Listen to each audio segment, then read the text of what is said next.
बोली भक्तवत्सल भगवान की जय। राधे राधे मित्रों। तो हम आपको बता रहे थे भगवत गीता की महिमा। अतः भगवत गीता का प्राकट्य कैसे हुआ, कहाँ से हुआ, हम आपको बता चुके हैं। और इसमें हम भगवत गीता की महिमा का विवरण पूरा नहीं कर पाए थे, इसलिए हम दूसरा वीडियो बना रहे हैं।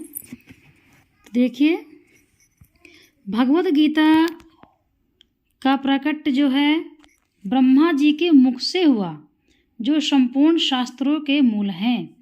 गीता गंगा से भी बढ़कर है, समझिएगा, गीता गंगा से भी बढ़कर है। शास्त्रों में गंगा स्नान का फल क्या है? फल मुक्ति बतलाया गया है। शास्त्रों में गंगा स्नान का फल क्या बताया है? मुक्ति। गंगा नहाने से मुक्ति मिलती है, ये बताया गया है। परंतु गंगा में स्नान करने वाला स्वयं मुक्त हो सकता है। गंगा में स्नान करने वाला स्वयं को मुक्त कर सकता है, वह दूसरों को तारने का सामर्थ्य नहीं रखता। कैसे? आगे समझिए।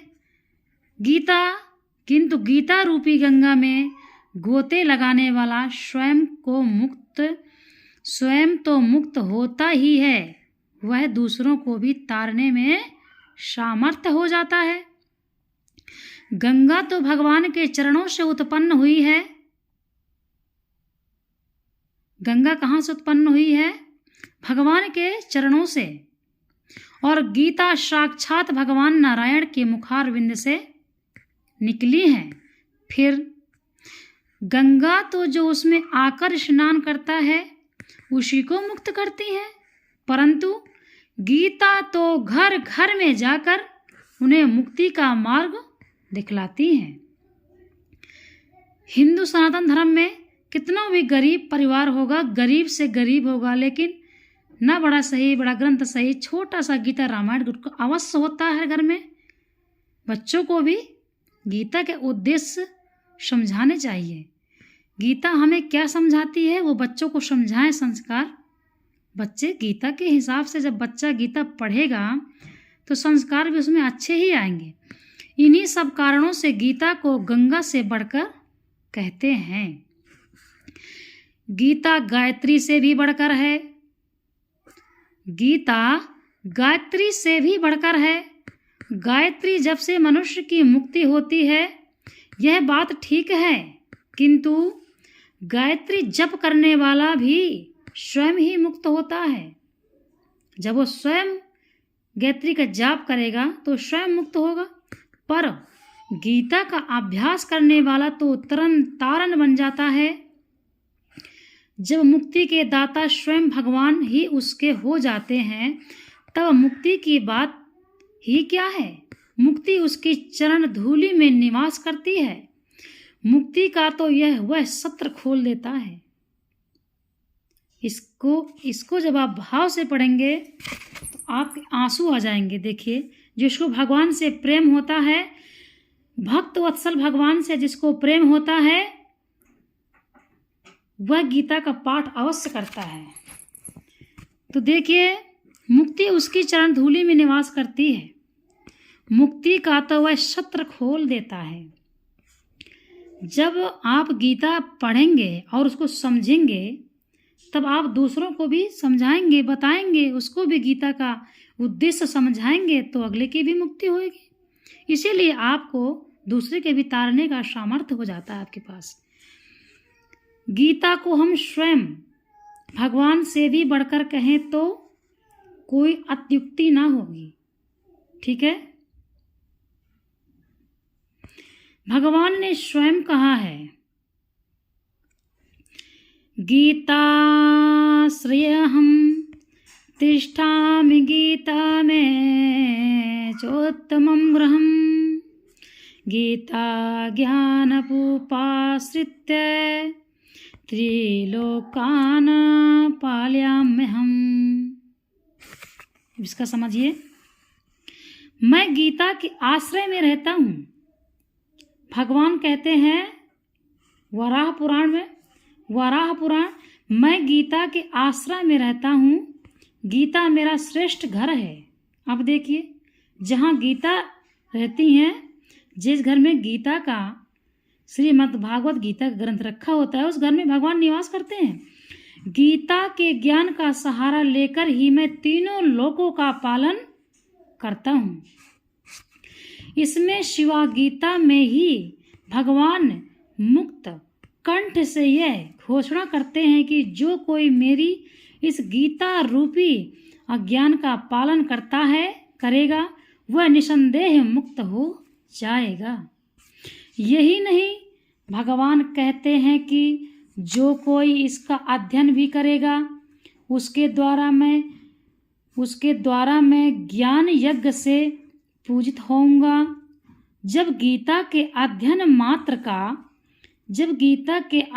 मात्र का इतना महात्म्य है, तब जो मनुष्य इसके उपदेशों के अनुसार अपना जीवन बना लेता है और इसका रहस्य भक्तों को धारण कराता है और उनमें उसका विस्तार एवं प्रचार करता है, उसकी तो बात ही क्या है।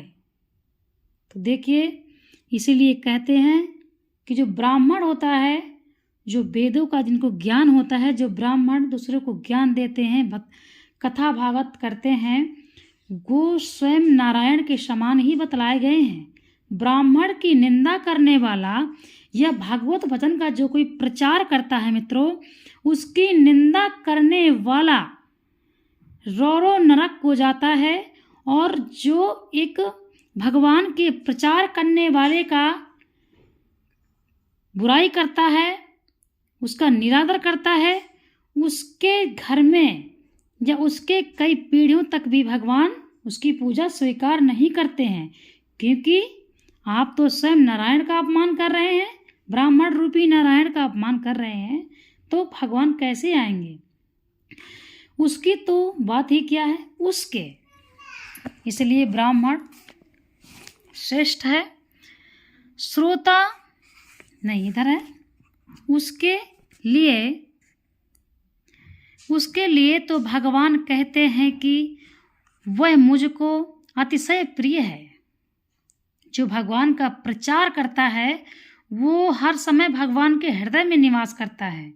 यानी कि जो व्यक्ति भगवान का प्रचार दूसरों व्यक्तियों में करता है, तो भगवान तो उस व्यक्ति की हृदय की घड़ी भगवान के हृदय में टक टक टक टक निरंतर चलती रहती है। यानी उस व्यक्ति का हृदय भगवान के हृदय से जुड़ा हुआ रहता है। इसी प्रकार वह भगवान को प्राणों से भी बढ़कर प्यारा होता है। यह भी कहा जाए तो कुछ अनुचित न होगा, भगवान अपने ऐसे भक्तों के अधीन बन जाते हैं। अच्छे पुरुषों में भी यह देखा जाता है कि उनके सिद्धांतों का पालन करने वाला जितना उन्हें प्रिय होता है, उतने प्यारे उन्हें अपने प्राण भी नहीं होते हैं। अब देखिए, बोलिए भक्त वत्सल भगवान की जय। गीता भगवान का प्रधान रहस्यमय आदेश है। गीता भगवान का प्रधान है, यानी गीता भगवान का प्रधान रहस्यमय आदेश है, तो प्रधान है गीता। ऐसी दशा में भगवान का पालन करने वाला उन्हें प्राणों से भी बढ़कर प्रिय हो जाता है। इसमें आश्चर्य ही क्या है, इसमें कोई आश्चर्य नहीं है।